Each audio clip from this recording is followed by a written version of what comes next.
madaxweynaha maamulka SSC Khaatimo Cabdiqaadir Axmed Abu Cali ayaa halkaas si weyn loogu soo dhaweeyay magaalada Buuhoodle waftigan oo ah ay madaxweynaha waxa qayb ka ahaa labada gole ee maamulka Khaatimo wasiirro xildhibaano iyo mas'uuliyiin kale waftiga madaxweynaha ayaa lagu wadaa in madaxweynuhu sii joogo doono Buuhoodle muddo bil ah isagoo ka qaban doona shaqo adag oo kamid ah hawlaha maamul daadajinta bismillaahir rahmaanir rahiim bismillaahir rahmaanir rahiim reer Buuhoodle yar iyo weyn shacab iyo maamul dhaqan iyo dhalinyaro waa salaamaya assalaamu calaykum waraxmatullaahi wabarakaatuh reer Buuhoodle aad iyo aad baad u mahadsantihiin waa ka mahadnaqayaa sida diiran ee ballaaran ee aniga wafdigayga loogu soo dhaweeyay caasimadii gobolka Cayn waa habdhaqankiinii wanaagsanaa iyo intii aad dadka dheeraydeen waa bogaadinayaa waana idinka turayaa bacadka aad taagan tihiin aad iyo aad baan idinku mahadnaqayaa shacab iyo maamul ciidan iyo odayaal intaba waxaan idinka mahadnaqayaa sida xamaasadda leh ee kalsoonidu ku dheehan tahay ee aad u hanaqaadiseen ama u taabageliseen maamulkii gobolkan Cayn iyo magaalada Buuhoodle aad baan idinku bogaadinayaa waxaan kaloo idinku bogaadinayaa sida reer Buuhoodle ugu heelan yahay difaaca dadkooda iyo dalkooda aad iyo aad baan idinku bogaadinayaa waana idinka mahad celinayaan waa idin soo booqannay markii koobaad maaha idam alle markii u dambaysana noqon mayso ujeedka safarkayagu wuxuu daaranaa inaannu u kuurgallo xaaladda nololeed midda amni horumar iyo shacabka kani sida ay deegaanka kan kaga nool yihiin waxaannu idinku nimi in aannu daadejinno maamulkii gobolka Cayn khaasatan caasimadiisan Buuhoodle waxaannu idinku nimi in aynu dib u abuurro dib u noolayno iskaashi iyo wada shaqayn buuxda oo dhex mara maamulka iyo shacabka waxaannu idinku soconnay oo aannu idinku nimi in deegaanada SSC Khaatimo gebi ahaanba gaar ahaan magaalada tan iyo magaaladan caasimadda iyo gobolkeedu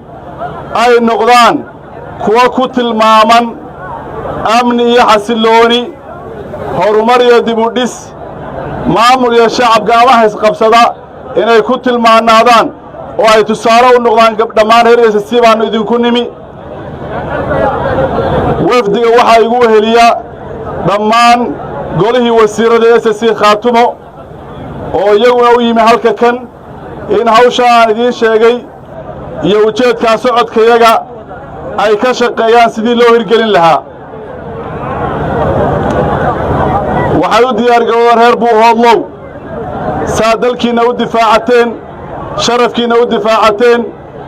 inaad magaaladan ka dhigtaan magaalo caasimada oo xadaaradda iyo xasiloonida iyo kala dambaynta iyo ismaqalka iyo wada shaqaynta iyo iskaashiga maamulka iyo shacabka magaalo ku tilmaaman gobol ku tilmaaman inaad noqotaan baad u diyaar garoobaysaa haddii Ilaahay ka dhigo soo diyaar ma ahidin diyaar ma u tihiin waxaa inoo ballana haddii alla yidhi maamul iyo shacab ciidan iyo odayaal duqoy iyo dhallinyaro iskaashi buuxa intaynu samayno ujeedkii aynu maamulka u aasaasannay ee aynu dhidibada ugu taagnay inaynu taabagelinno oo dhammaystiro waxaannu idinku soconnay oo kaloo idinku nimi la tashiyo iyo xog waraysi ku aadan geedi socodka maamul dhiskeenna iyo sidii maamulkeennu ugu gudbi lahaa maamul goboleed buuxa oo innaga inagu xidhan maamul goboleed buuxa oo innaka inagu xidhan ilaahay mooye cid kale aynaan marti uga ahayn dhulkeenni baynu joognaa min jiidali ilaa iyo xeedhanka innagaa gacanta ku hayna waana ku hayn doonnaa idam alle innagaa ka arrimina cid kastaana waxay ku khasban tahay inay maamulka iyo deegaankaa ballaaran ee Soomaaliyeed ay la macaabisho la shaqayso iyadoo aan cidna marti loo ahayn waxaynu u baahannahay geedigaa dheerayna sugaya inaynu si iskaashi iyo midnimo leh uga gudubno waxaynu ku gaari karnaa guusha inaynu ka shaqayno oo xoojinno xasilinta amniga gudaheenna daadejinta maamulkeenna dhisidda xubno firfircoon oo ka bixi karaaya inay dadka kan himiladoodii ka dhabeeyaan inaynu abuurro jawi inoo saamixi karaya inaynu hore u tallaabsanno horumar gaadhno deegaanadeenna dib u dhisannahayno waxaa inoo suurtogelinaya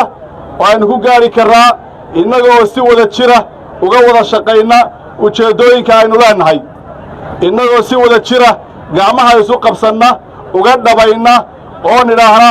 waa karnaa waana samaynannaa inaynu noqonno ummadaha kuwa ugu wanaagsan inaynu noqonno tusaale wanaag noqonno tusaale horumar noqonno waa karnaa waana awoodnaa shaqadaasaa inoo taalla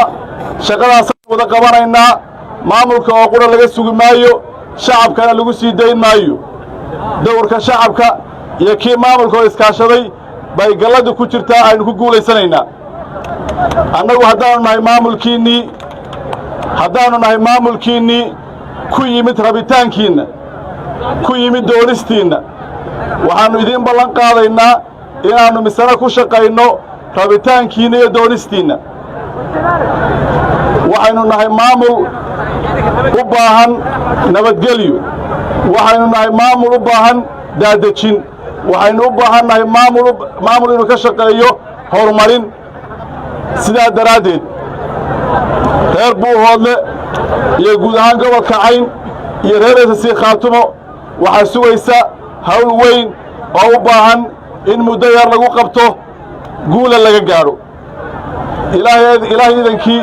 waa guulaysanaynaa shuruudaha guushaasi u baahan tahayna waxaa ugu horreeya midnimo iyo wada jir waxaynu ku guulaysannay shalayto midnimadaa waxaynu wax ku noqonnay shalayto midnimadaasaynu adkaynaynaa oo aynu ilaalinaynaa oo wax allaaliya wixii wax u dhimaya aynu ka jiraynaa midnimaa inoo ballana wada jir baa inoo ballana waxaa inoo ballana deegaanadeenna oo aynu ka shaqayno horumarkooda si dadkeenna ay helaan nolol wanaagsan iyo adeeg bulsho oo la mahadiyo maamulka kaalintiisii diyaar buu u yahay mase qaban karaayo haddii aan shacab weynuhu garab taagnayn dhismaha maamulka shacabku waa inay qaybtooda qaataan oo ay ugu horrayso inaynu iska kaashanno oo la hirgeliyo dakhligii iyo cashuurihii maamulku ku shaqayn lahaa in meel kasta laga soo xoreeyo muwaadin kasta oo reer SSC waa inuu noqdaa cashuur bixiye iyo cashuur ilaaliye horumarkeennu wuxuu ku xidhan yahay isku tashi maanta oo ay bishu tahay 13 bishii November 2024 waxaan si rasmiya ugu dhawaaqayaa reer SSC waxay gudagelayaan barnaamij ballaaran oo ku salaysan isku tashi wax wada qabsi iyo inaynan ilaah mooye cid kale wax ka sugin Saudiyaad ma idin isku tashiga inuu wax ku qabsano isku tashi baa inoo ballana innaga isku tashanayna ilaah baynu tala saaranaynaa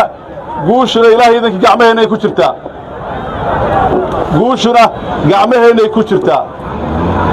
goor gadiida la joogaa in badanna shacabku waxay taagnaayeen qorraxda waa idinka mahadnaqayaa waa wada joognaa